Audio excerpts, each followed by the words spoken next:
Di ka sa paligid sila ay napatingin. Di ko rin alam kung bakit ba sila napailan. Sabi pa naman sa akin pwede daw napatikin. Daming ho o ito, lumuhod ka muna dito. Huwag mo na rin sasayangin oras na binibigay ko. Kaya agad-agad sa harap ko ang lupit, nagwawet habang pinapalupit. Di ko rin inaasahan na sila maaanin sa mga ginagawa ko kasi sorry na dati. Dami sa akin nagsabi na walang mararating. Kaya naisipan ko talaga sila panisin para magulat sila na andun na ako sa sin. Koneksyon ay pinakalat kasama pula at mo. Di mo kayang buagin kasi iba aming dati. Pera at babae lang nakikita sa salamin. Walang big boss kaya malayong gumalaw. Laging 10 toes down dito umaayaw. Puro daw sidekick mga kasama ni Jamie. Lahat ng pasalubong sa akin puro pasapaw.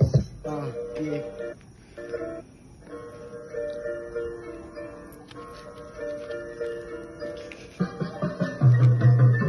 Kasama ko ang girl, dito na kami. Saan kayo patungo? Andito lang kami. Sa puting madilim at sa tabi-tabi at tabong nilakbay. May tropa kumuway, sabay abot ng tubo, kaliwaan yung tangay. At hindi lang pa ibaba, ibuga magpataas. At ipasang mo ang tubo sa kaluwaan ng kamay. At patuloy ang paglakbay, musika ang umalalot. At kasama ko ang troops na aking tagahimay. Sabay sinidi, mata namin yung mapungit. At sa aming paningin, mata namin yung makuloy. Huwag ka sa'kin lumikit, sadya lang malupit. Mga dumikit, or sa'kin ng panis. Mga bitch na ligaw, dito sa'min dumikit. Nakaipit ng sabit, mga bitch makulit. Pag ikaw pinalabit, ikaw bit